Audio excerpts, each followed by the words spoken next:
Welcome. My name is Jonathan Beers, and I'm a second-year student at Acadia Divinity College. And we're here to do a series with the Reverend Dr. Morris Lovesey. Welcome, Dr. Lovesey. Here on St. Nicholas Day, December the 6th. There's so many elements to your life, Dr. Lovesey, and why don't we start at the beginning? Why don't you tell us to where and to whom you were born? Well, I was born in a little place called Watford, which is northwest of London, just 16 miles out of Marble Arch. And my father at that time was in the army. He had been wounded on the Somme, in the first Battle of the Somme, on June the 14th in 1916. And later on, after being wounded, he went back into the forces and was actually killed on the Western Front in July the 18th, 1917. He was just 26.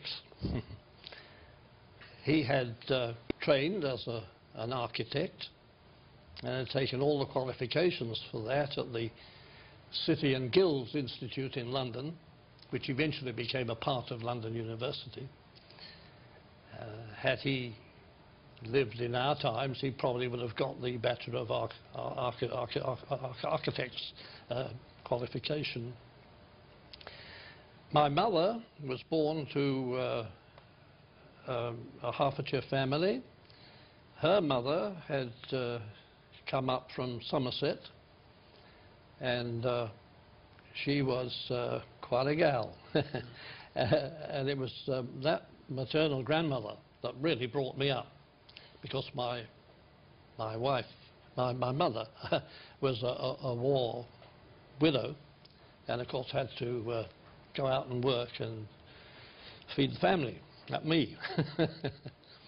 She never married again, and I was the only child, and she only died just recently. So that's the pit from which I have been digged. What else can I tell you about them?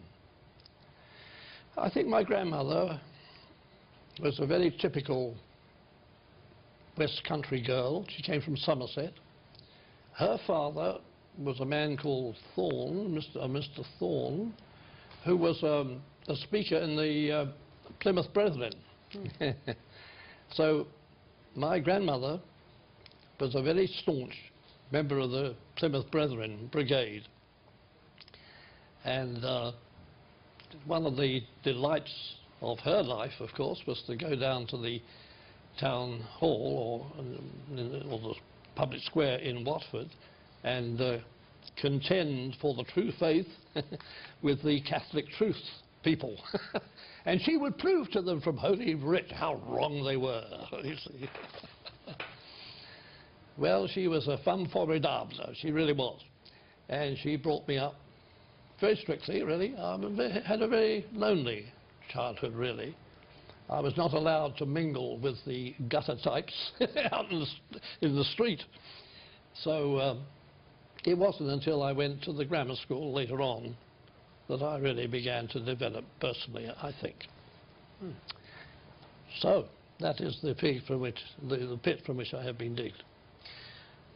Tell us, Dr. Lovesey, is there anything you'd like to tell us about your early childhood? And maybe just give us some experiences that were very significant to you as you were growing up. Oh, my dear mother, because my father had told her that if anything happened to him in the war, she was to give me an education. Whatever else, get him an education.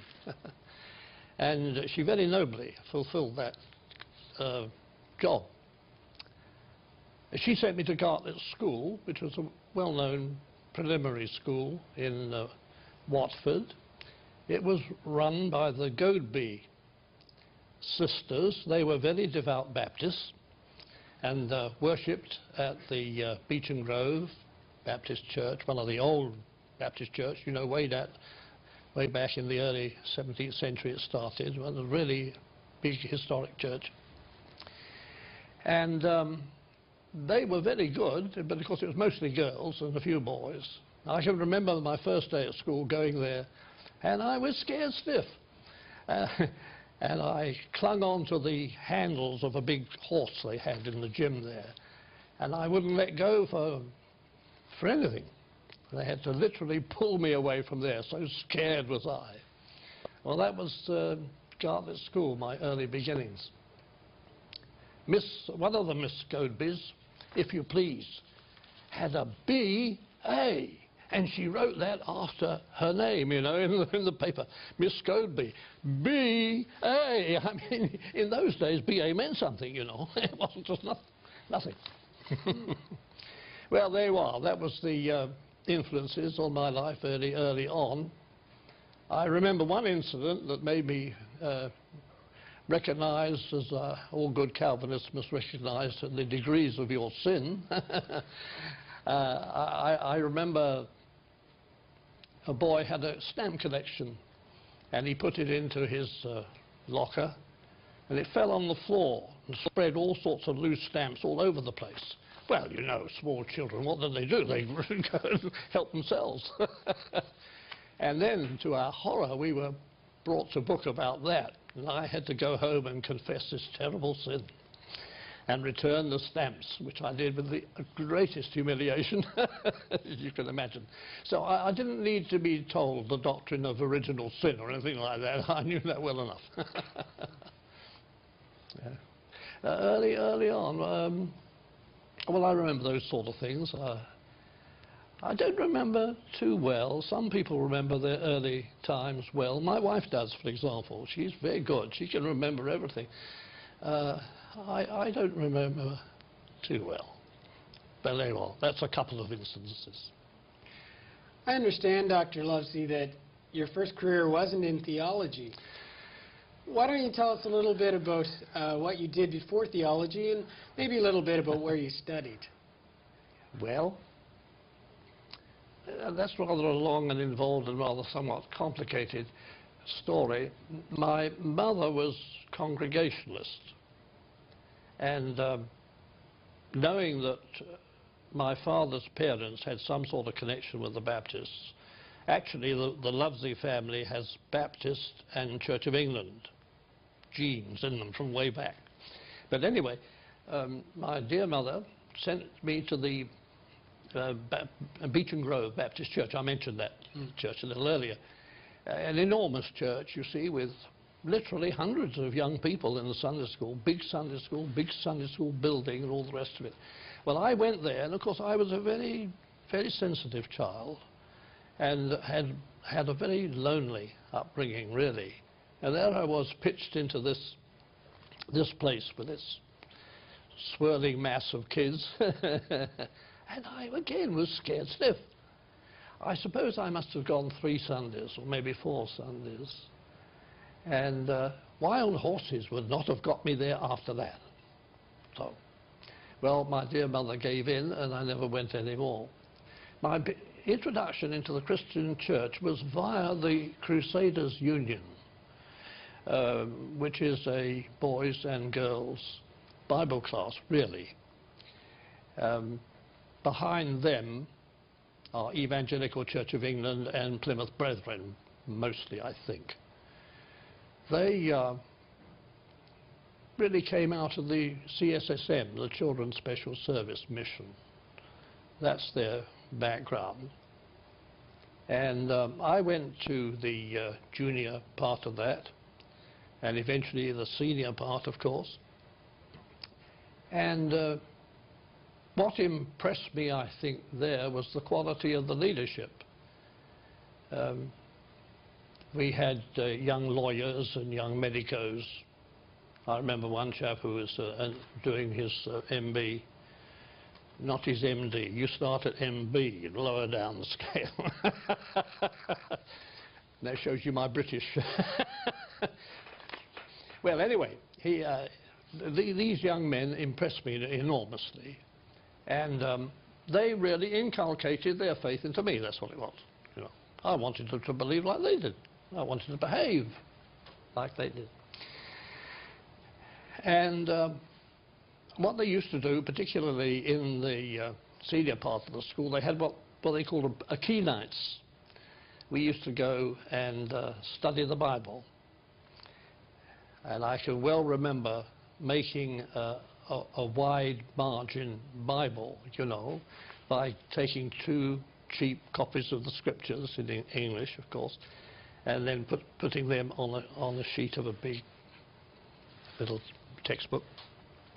And then I learned how to draw underlined and draw lines to the, you know, comments and that sort of thing. That made me love the Bible. And I do. I really love the Bible. And properly understood, mark you. And there, of course, lies a story. How do you understand and interpret the ancient Logos to Theou? That's a big subject, as you well know. So, then I suppose the next part of the move was in the upper part of the school. I went to Watford Grammar School.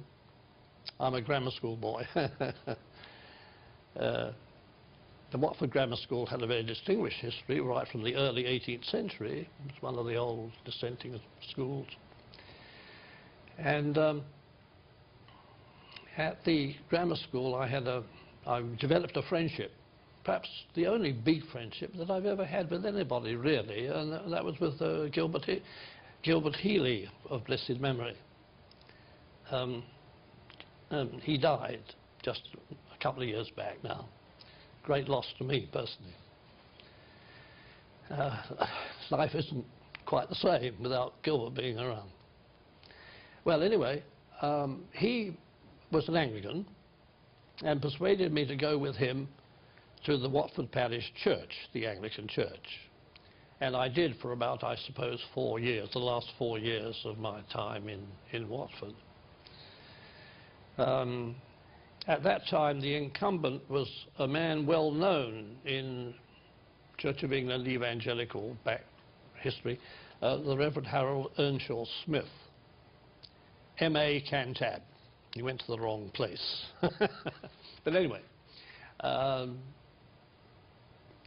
he was a very gracious man and had a tremendous ministry in Watford.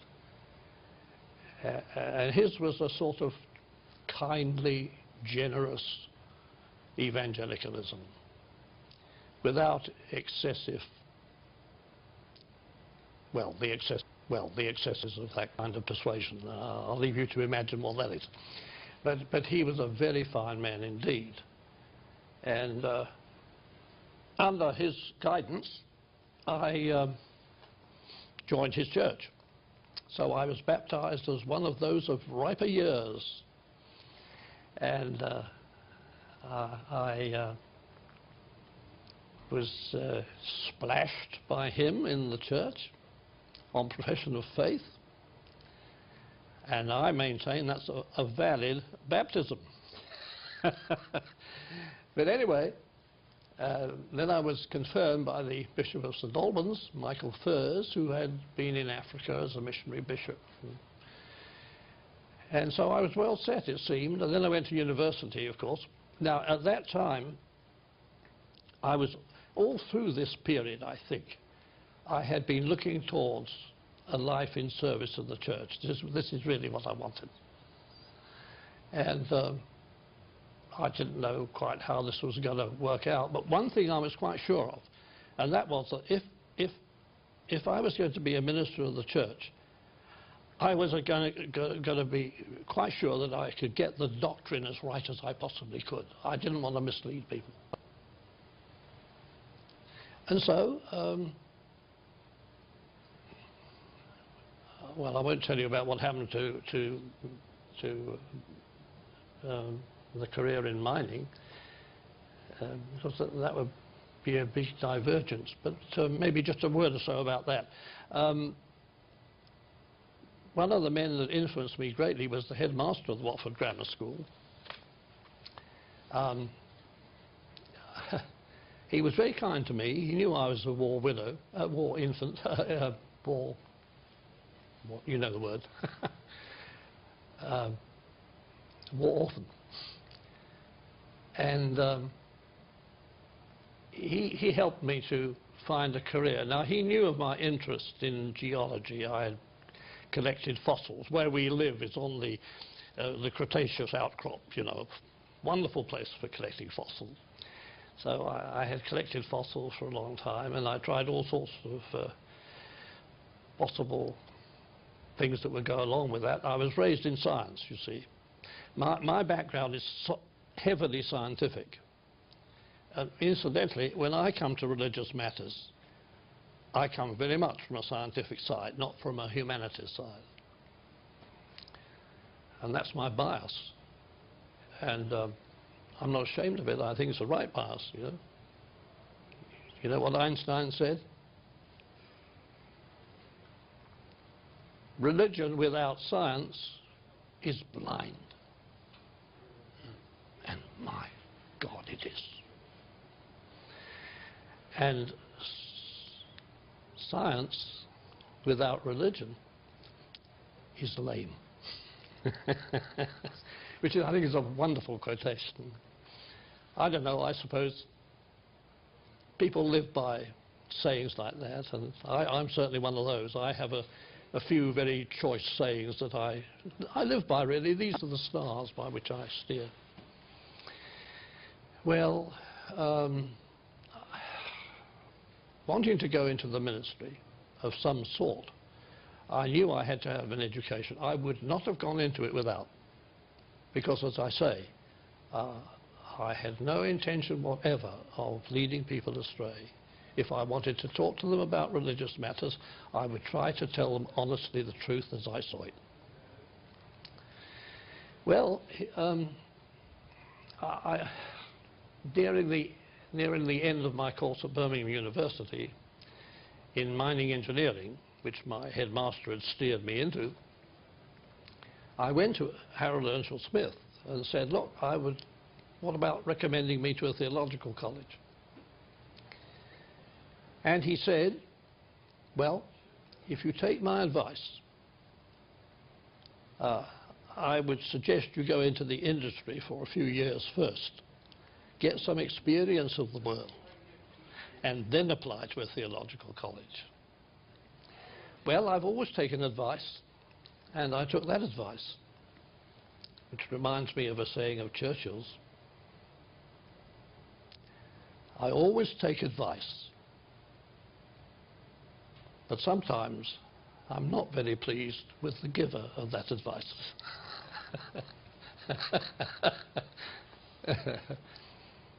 So I took his advice and went into the industry, and I was in the industry quite a few years, and that led me to go on my job to Johannesburg in South Africa, led eventually to my marriage, led eventually to theological education, but perhaps you'll come on to those sort of questions in a moment.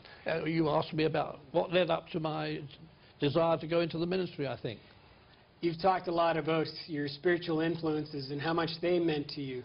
Yes. Maybe you could enlighten us a little bit more on your call to ministry and the effect that that had on your life, too.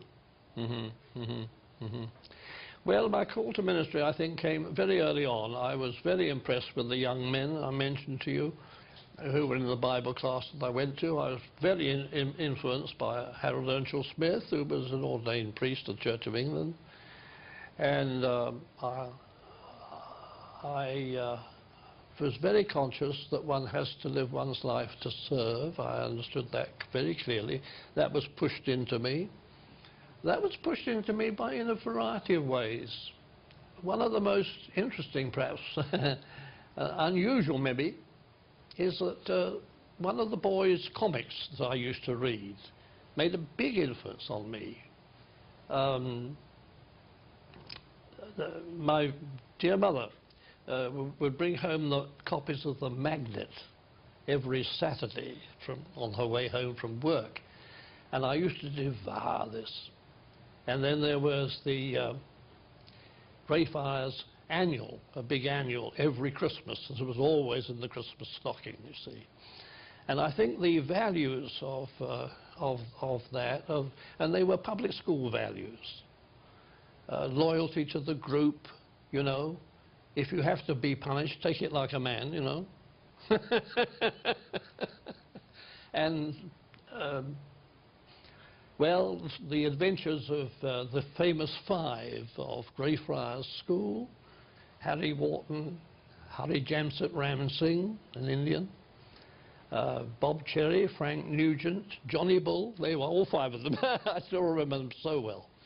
But it was, I think, the values, the ideals of that, backed up by, of course, the headmaster of my school, who was very much in that tradition. He was a very keen member of the Church of England, went to communion every Sunday morning, and nowhere else for the rest of the day, as far as I know. But he was an amazing man, and he did wonders for that school, no question about that. And so, all through this, I was looking to some form of service. This is what I wanted to do. Service in the kingdom of God, in the ecclesia, the church of God. This is what I felt I had to give my life to. And so, although I went into the industry for a while, and I did it on advice, as I've already indicated, this was always regarded by me as a stopgap and a learning process. And after all that, then I would go when, you know, when the Spirit moves, when the pillar of fire by night and the pillar of cloud by day moves, you go, you follow. We used to belt out in the boys' class a chorus, follow, follow, I would follow Jesus. Anywhere and everywhere I would follow on. Follow, follow, I would follow Jesus. Anywhere he leads me, I will follow on. Well, those are the values that were pushed into me. So I wanted to follow Jesus. Jute opito mu. Kai poe se humaskenes thy halai centropon. You do that?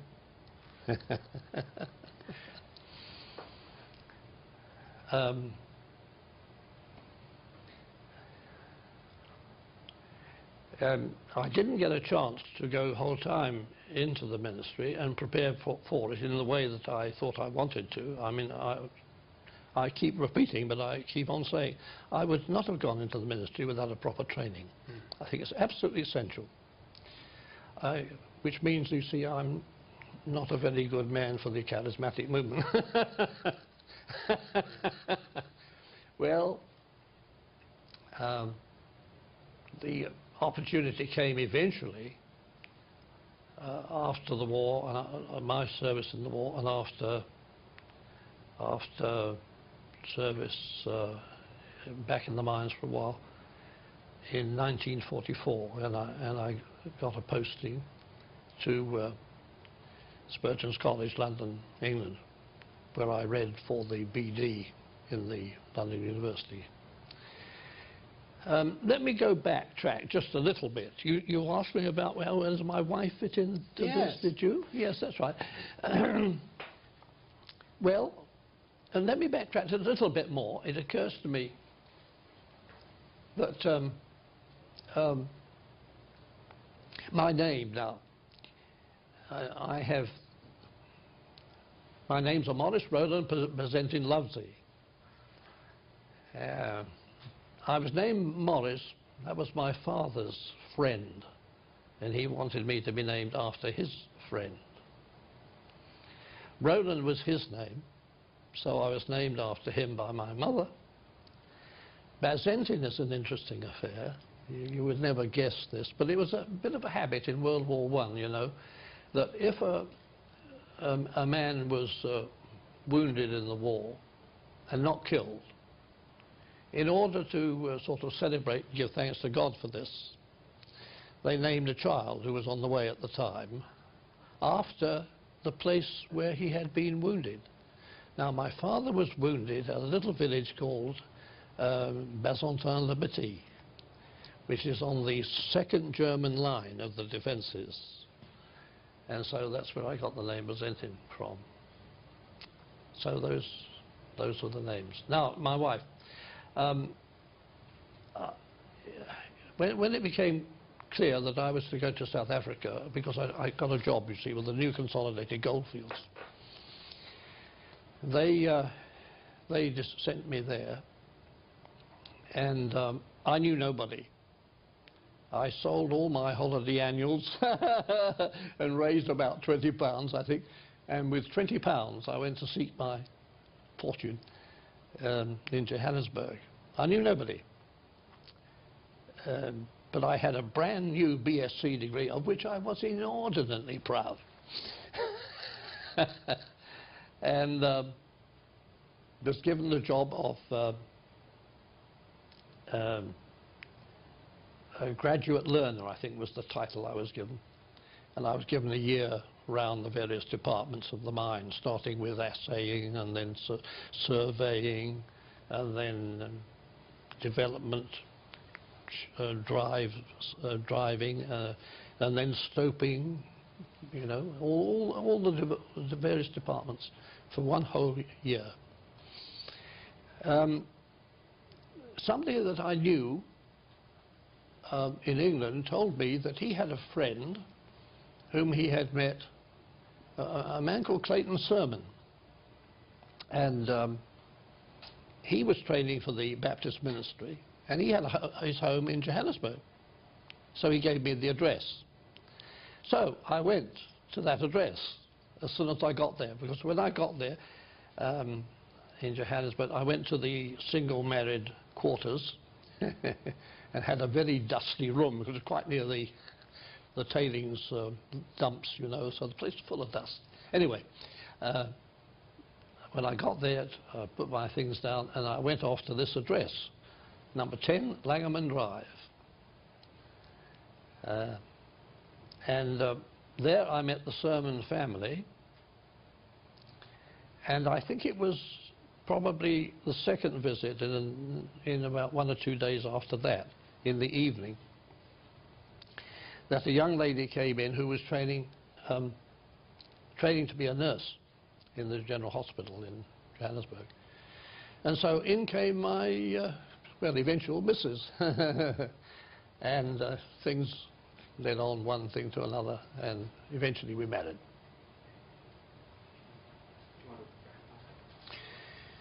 Thank you, Dr. Lovesey, for sharing with us such an interesting story. And a lot of young men get struck by Cupid's arrow, and I think that's where we'll wrap it up for this session. So thank you very much. Oh, thank you.